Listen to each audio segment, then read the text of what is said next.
The question is that the amendment be agreed to, and I give the call to the member for Bullwinkel. Thank you, Speaker. I rise today in strong support of the Treasury Laws Amendment Payday Superannuation Bill. This just isn't a minor administrative tweak. This isn't just another line in the budget paper. This is a fundamental reform to the bedrock of our retirement system.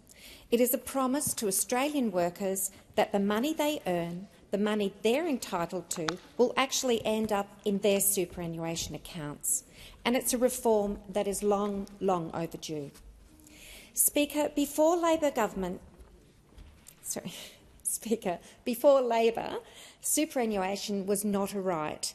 It was a privilege, and it was reserved for a select few in high-paying jobs, mostly men, while the majority of working Australians, especially women and blue-collar workers, were left with nothing but the aged pension. It was unsustainable. It was the Labor Party, through the grand social and economic bargain of the Prices and Incomes Accord under the Hawke government, that laid the foundation, and it was the Keating Labor government that built the house, legislating the landmark superannuation guarantee in 1992. Today's superannuation is the result of Labor's vision to turn a privilege for the few into a universal right for every worker. We built this system, now the envy of the world, and ever since its creation, superannuation has been a defining fault line in Australian politics. Those opposite have consistently sought to undermine it, freezing the rate for years and treating super as a nest egg to be cracked open for other purposes. Labor's job has always been to build and strengthen and protect this legacy. This bill, Speaker, is a proud and critical continuation of that nation-building project. But here is the problem. The Australian Taxation Office estimates that in 2021-22 financial year alone, $5.2 billion in super went unpaid because the employer either failed to pay the super or paid it quarterly. So let's pause on that number, $5.2 billion. That is $100 million every single week that Australian workers earned but never received. It's not a rounding error, it's a retirement crisis in the making if we don't fix it.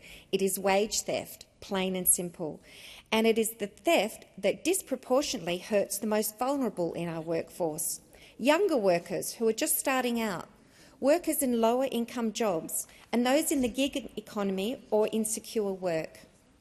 These are the very people who can least afford to have their retirement savings stolen from under them. The long-term impact is devastating.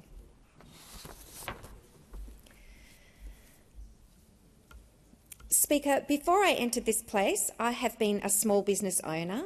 I ran a small business for 10 years in my electorate of Bullwinkel, employing occupational health and safety nurses for remote area healthcare centres.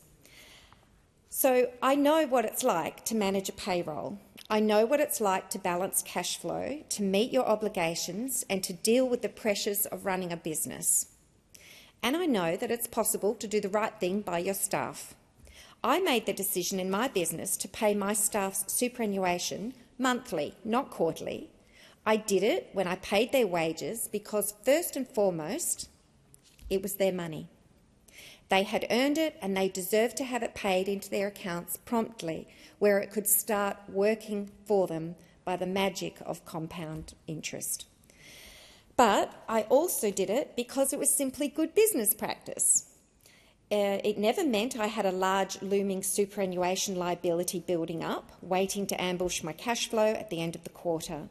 It integrated super into my regular fortnightly payroll processes, and it kept my books clean with obligations clear. This legislation doesn't punish small businesses, it levels the playing field.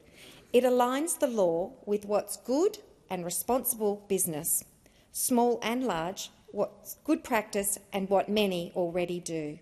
It ends a system that allows unscrupulous employers to use their employees' superannuation entitlements as a cheap, short-term loan to prop up their own failing cash flow. This bill is simple. From the 1st of July 2026, it will require employers to pay superannuation guarantee contributions at the same time as their wages. It's incredibly reasonable and incredibly fair. The benefits of this are immediate and profound. First, for employees. It makes it easier for them to track their super. No more trying to cross-reference with a payslip from July when the super fund statement is in October and wondering where the money is. They will see the payment on their payslip, and within 7 business days they will see it land in their super fund.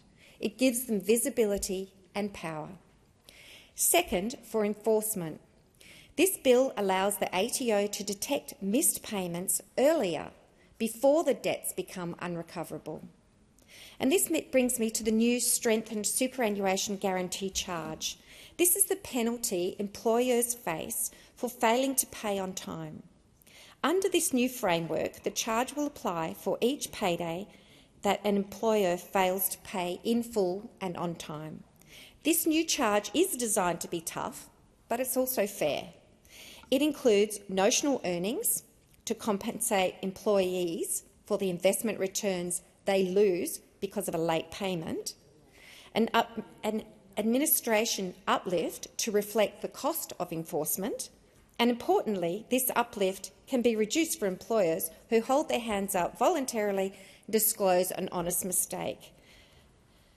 And, of course, choice loading, an additional penalty if the employer fails to pay into the employee's chosen fund. For those employers who still refuse to pay, even after the ATO has raised an SG charge, the penalties will be higher, up to 50% of the unpaid amount. These charges are designed to prompt employers to fix mistakes fast and ensure workers are made whole. Now, I know some in the business community will be concerned about the transition, and I want to address that directly. This is not a gotcha campaign. The enforcement of the reform is smart, modern and data-driven. The ATO will use its data it already receives from the single-touch payroll and match it with data from the super funds. And this allows for near real-time detection of missed payments. It's not about creating new red tape, it's about using existing data more intelligently to protect workers. This data matching allows the ATO to intervene early, reducing the risk of those massive unpayable debts building up. And this government is backing the reform with a $404 million commitment to support the implementation. Critically, the ATO will adopt a facilitative compliance approach in the first year. Employers who are making a genuine attempt to comply, even if they face technical hurdles, will not be the target of ATO compliance actions. This is about helping employers like myself to get it right, not catching them out. This reform actually helps employers by aligning super with their regular payroll cycle, reducing that end-of-quarter administrative burdens. Finally, Speaker, I want to address the urgency of this legislation. This legislation must pass as soon as possible. The start date of the 1st of July 2026 is necessary to give the entire ecosystem time to prepare. Employers need to update their systems, payroll providers need to build and test new software, super funds and the ATO need to finalise their data matching and reporting infrastructure. Speaker, this is a massive once-in-a-generation reform which cannot wait. The longer we delay, the more workers are missing out. Every week we wait, another $100 million in super goes unpaid. This bill is pro-worker, it's pro-good business, it protects the vulnerable, it simplifies administration for responsible employers, and it closes a $5.2 billion gap of systemic wage theft. Let's get this done. Let's fix unpaid super for good. This reform continues with Labor's proudest legacy, ensuring that every Australian worker can build a dignified retirement. I commend the bill to the House.